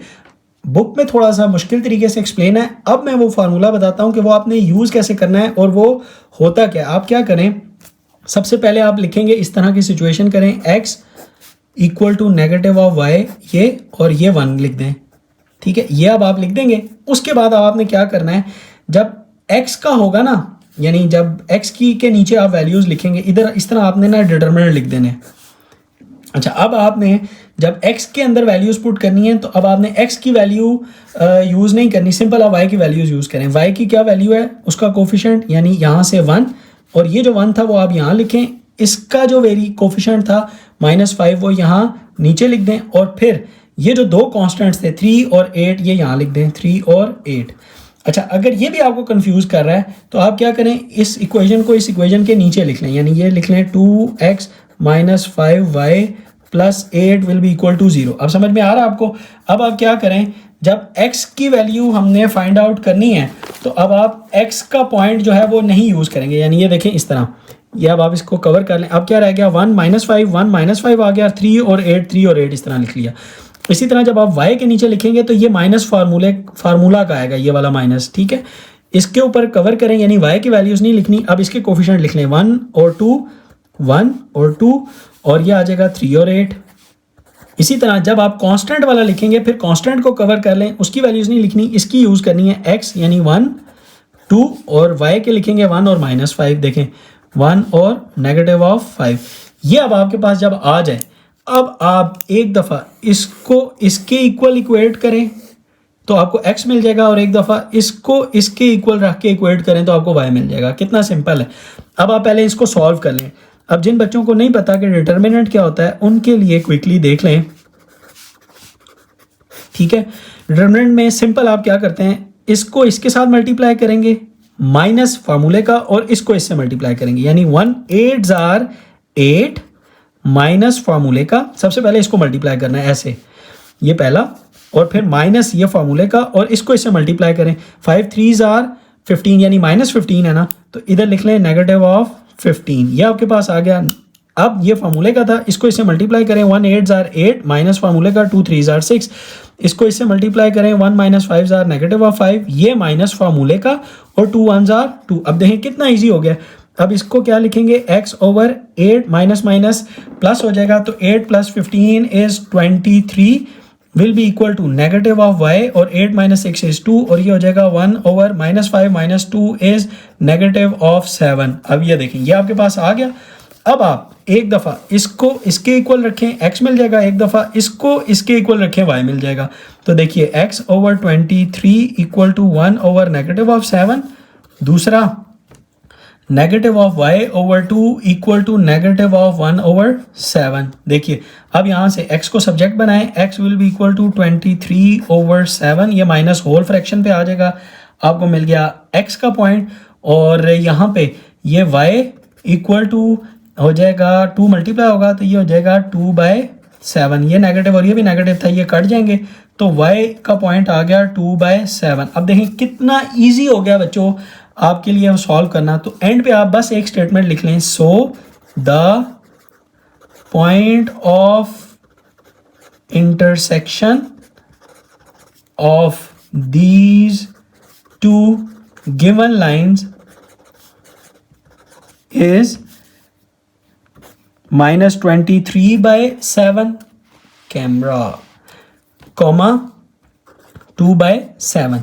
So the point of intersection of these two line is, आपने x का कोऑर्डिनेट और y का कोऑर्डिनेट लिख के एक पॉइंट बना दिया, तो आपके पास वो जो दो लाइंस गिवन थी उनका जो पॉइंट ऑफ इंटरसेक्शन था, यानी ये क्या बन रहा था, नेगेटिव ऑफ 23/7, 2/7। अगर आप इसको साइमल्टेनियसली भी इन दो इक्वेशंस को सॉल्व करते तो आपको यही सोल्यूशन मिलना था, लेकिन वो थोड़ा सा लंबा हो जाता है। ये बहुत ईजी मेथड है, सिर्फ समझ आ जाए और इसको यूज़ करना आ जाए। इसी तरह एक पार्ट मैं और करवा देता हूँ और हम अपनी वीडियो को एंड करेंगे। देखिए मैं पार्ट 2 लिखता हूँ, इसका पार्ट 3, और हम उसे भी सॉल्व करते हैं जी।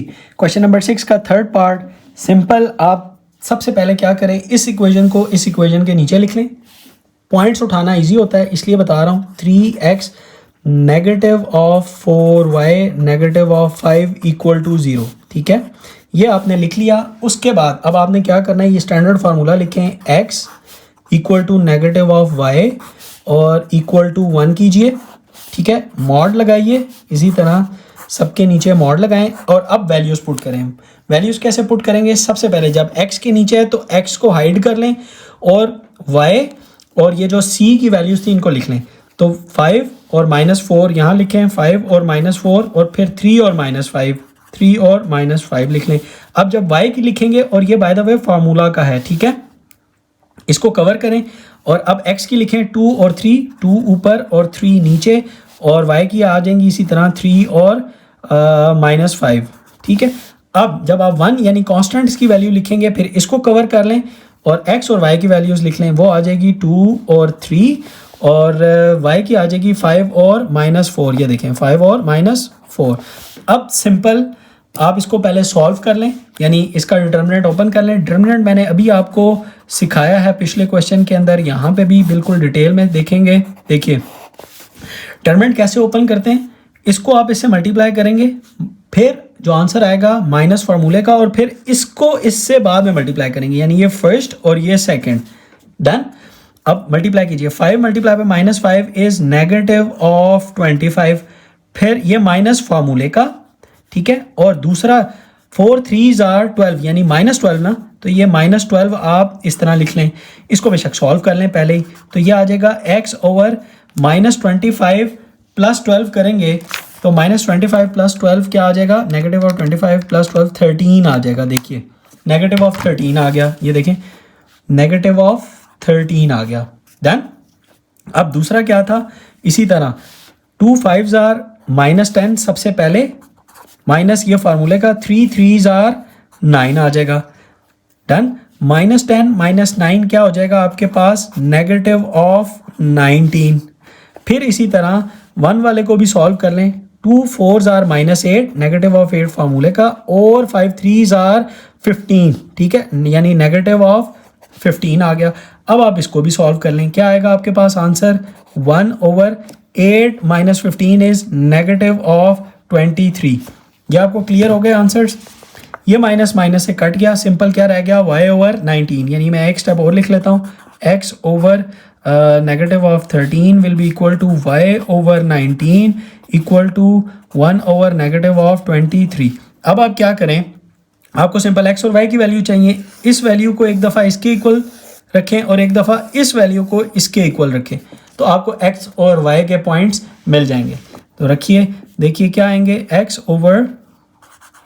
Over negative of 13 will be equal to 1 / negative of 23। तो यहाँ से आपके पास x आ जाएगा 13/23, माइनस माइनस है, ये दोनों माइनस हैं, कट जाएंगे, तो आपके पास पॉइंट आ जाएगा x will be equal to 13/23।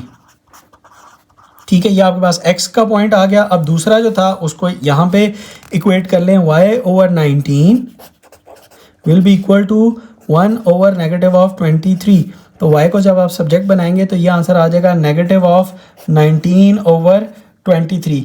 ये थे आपके पास ये दोनों पॉइंट्स x और y के। अब आप उसी तरह एक लाइन लिख लें, so the point of intersection of these two line is, so the point of intersection of these two given line is, इसको पॉइंट बना लें आप, क्या आ जाएगा 13/23 कॉमा नेगेटिव ऑफ 19/23।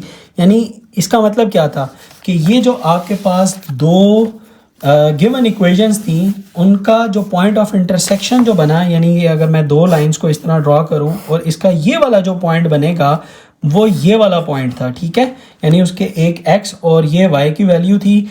होप कि आपको ये क्वेश्चन नंबर 6 समझ आ गया होगा। देखिए मैंने कितना इजी तरीके से आपको ये क्वेश्चन और इसका POI यानी पॉइंट ऑफ इंटरसेक्शन फाइंड करना सिखाया। अगर आप इसको साइमल्टेनियस वाले मेथड, जो ओल्ड मेथड है, उससे करते तो ये बहुत लेंथी हो जाता और वो बहुत टाइम कंज्यूमिंग होता। होप कि आपको ये तमाम के तमाम क्वेश्चंस समझ आ गए होंगे। वीडियो को लाइक कर दें, कमेंट कर दें, मैं आंसर कर दूंगा, और अपने दोस्तों के साथ वीडियो ज़रूर शेयर किया करें ताकि उनका भी फ़ायदा हो जाए। और मज़ीद कंसेप्ट्स के लिए चैनल को भी सब्सक्राइब कर दें। मिलते हैं नेक्स्ट वीडियो में 8.3 के रिमेनिंग क्वेश्चंस के साथ। तब तक के लिए अल्लाह हाफिज़।